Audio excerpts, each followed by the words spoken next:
Welcome to my YouTube channel HR educational hub मरमर छात्र छात्री सकल आज आम आलोचना करिम तुमालोकर हबलगिया कम्पार्टमेंटल एग्जामत सोशियल साइंसर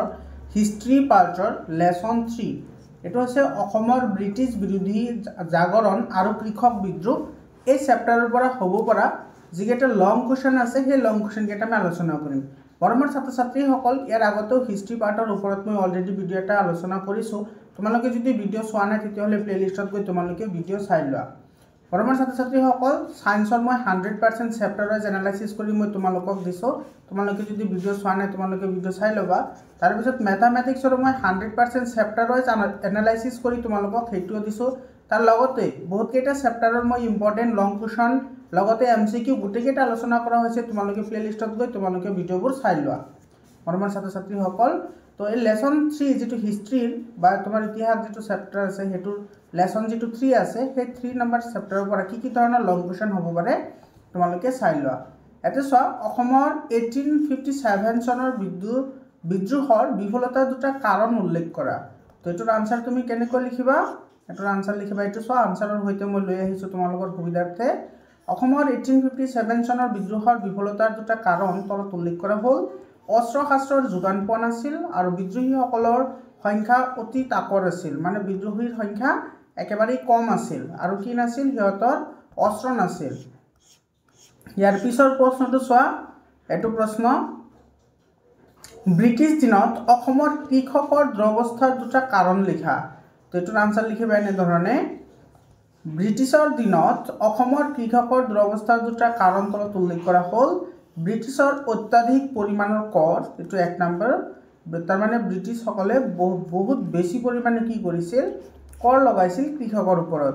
দুই নম্বৰটো লিখিবা প্ৰাকৃতিক দুৰ্যোগ যেনে বানপানী মহামাৰী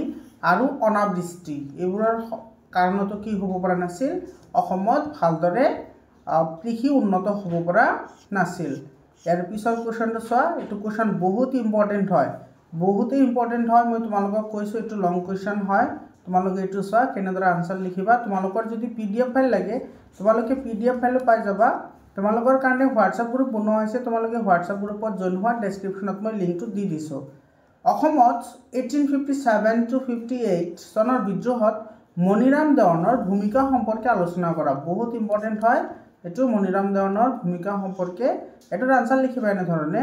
অসমত প্ৰনি অভিজাত শ্ৰেণীৰ কিছু লোকে সৈন্য বাহিনীৰ মাজত ব্ৰিটিছ চৰকাৰৰ বিৰুদ্ধে অসন্তুষ্টিৰ বিপৱৰ চেষ্টা কৰিছিল তেওঁলোকে অসমৰ পৰা ব্ৰিটিছ শাসন উফৰোৱাৰ লগতে প্ৰাক্তন আহোম ৰজা পুৰন্দৰ সিংহৰ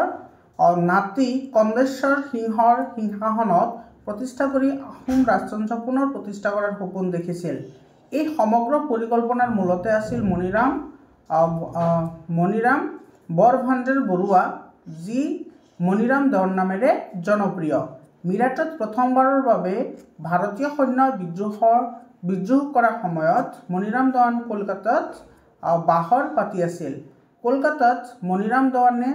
মধুমল্লিক নামৰ এজন বঙালী মুক্তিয়াৰৰ লগ লাগি অসমৰ পৰা ইংৰাজক খেদোৱাৰ ষড়যন্ত্ৰ ৰচনা কৰিছিল মনিৰাম দেৱানে অস্ত্ৰ শস্ত্ৰ সহ কলিকতাৰ পৰা অসমলৈ আহিছিল ইংৰাজ চৰকাৰে এই ষড়যন্ত্ৰৰ উমান পাই 1857 চনৰ আগষ্ট মাহৰ মাজভাগতে পাইছিল 1857 চনৰ ছেপ্টেম্বৰ মাহৰ আগভাগত শিৱসাগৰৰ প্ৰিন্সিপাল এছিষ্টেণ্ট কেপ্টেইন হলটে মনিৰাম দেৱানৰ ইংৰাজৰ বিৰুদ্ধে লিখা চিঠিবোৰ ধৰা পেলাইছিল কন্দবেশ্বৰ সিংহৰ গ্ৰেপ্তাৰৰ পিছতেই কলিকতাত মনিৰাম দেৱানক গ্ৰেপ্তাৰ কৰা হয় মনিৰাম দেৱান ব্ৰিটিছৰ বিৰুদ্ধে কৰা ষড়যন্ত্ৰৰ মূল নায়ক আছিল তেওঁক আলিপুৰ জেলত প্ৰায় 2 মাহ ৰখা হয় আৰু ডিসেম্বৰ মাহত যোৰহাটলৈ প্ৰেৰণ কৰা হয় কেপ্টেইন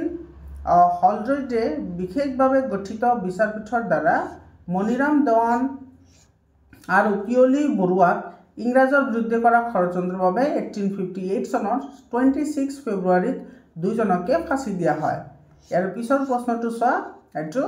ফুলগুৰি ধাবাৰ ওপৰত এটি টুকা লিখা তো এটোৰ আনসাৰ লিখিবা এনে ধৰণে ব্ৰিটিছৰ অৰ্থনৈতিক শোষণৰ বিৰুদ্ধে শোষিত কৃষক ৰাজ্য কৰা অসমৰ প্ৰথমটো বিদ্ৰোহ আছিল ফুলগুৰি ধাবা 1861 চনত তিৱা জনবসতিপূৰ্ণ এখন গাঁৱত ব্ৰিটিছে আহু খেতি সম্পূৰ্ণভাৱে বন্ধ কৰি দিয়াত সেই অঞ্চলৰ কৃষকসকলে ব্ৰিটিছসকলৰ ওপৰত অতিশয় অসন্তুষ্ট হৈছিল, কিয়নো তিৱা জনজাতিৰ লোকসকলে আহু খেতি কৰি জীৱিকা নিৰ্বাহ কৰিছিল। আহু খেতি বন্ধ কৰাত 1861 চনৰ 17 ছেপ্টেম্বৰ তাৰিখে 1500 কৃষকে ইয়াৰ প্ৰতিবাদৰ বাবে বিভিন্ন অঞ্চলৰ পৰা আহি ফুলগুৰিত ৰাইজমেল অনুষ্ঠিত কৰে। সেই সময়ত নগাঁৱৰ উপায়ুক্ত আছিল লেফটেনেণ্ট হাৰ্বাৰ্ট স্কন্সে ৰাইজৰ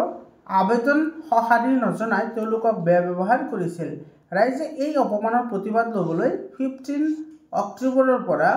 5 দিন ধৰি ফুলগুৰিত ৰাইজমেল পাতিছিল। এই ৰাইজমেলত কৃষকৰ সংখ্যা বাঢ়ি গৈ প্ৰায় 4000 ৰাইজে সমবেত হৈছিল। উপায়ুক্ত হাৰ্বাৰ্ট স্কন্সে সৰকাৰী উপায়ুক্ত সিংগাৰক সভাস্থলীলৈ পঠিয়ালে। সিংগাৰ সভাস্থলীত উপস্থিত হৈ পুলিচ বাহিনীক ৰাইজৰ হাতৰ পৰা লাঠিবোৰ কাঢ়ি আনিবলৈ নিৰ্দেশ দিয়ে। লাঠিৰ বাবে টনা আজোৰা কৰি থাকোঁতে ৰাইজৰ মাজৰে এজন কৃষকে সিংগাৰৰ মূৰত লাঠিৰে কোবাই মাটিত বগৰাই দিয়ে। আন কৃষকসকলেও সিংগাৰক আক্ৰমণ কৰাত তাতেই তেওঁৰ মৃত্যু হয়। সিংগাৰৰ মৃতদেহটো কলং নৈত দলিয়াই পেলাই দিয়ে। বিচাৰত লক্ষ্মণ ডেকা, চংবৰ লালুং, ৰংবৰ ডেকাক নগাঁও জেলত মৃত্যুদণ্ডৰে দণ্ডিত হয়। এই ঘটনাকে ইতিহাসৰ পাঠত ফুলগুৰি ধাবা নামে অভিহিত কৰা হয়। বৰ্তমান ছাত্ৰ ছাত্ৰীসকল, তো এইকেইটা আছিল ইম্পৰ্টেণ্ট কুৱেশ্যন। তোমালোকে এইখিনি চাই ল'বা। ইয়াৰ আগতেও হিষ্ট্ৰীৰ পৰা মই গোটেইখিনি চেপ্টাৰ একেলগে তোমালোকক ভিডিঅ' এটা বনাইছোঁ। তোমালোকে যদি ভিডিঅ' চোৱা নাই, তোমালোকে ভিডিঅ'টো চাই ল'বা। আজিৰ কাৰণে এইখিনিয়ে। আকৌ লগ পাম বেলেগ এটা ভিডিঅ'লৈ। ধন্যবাদ।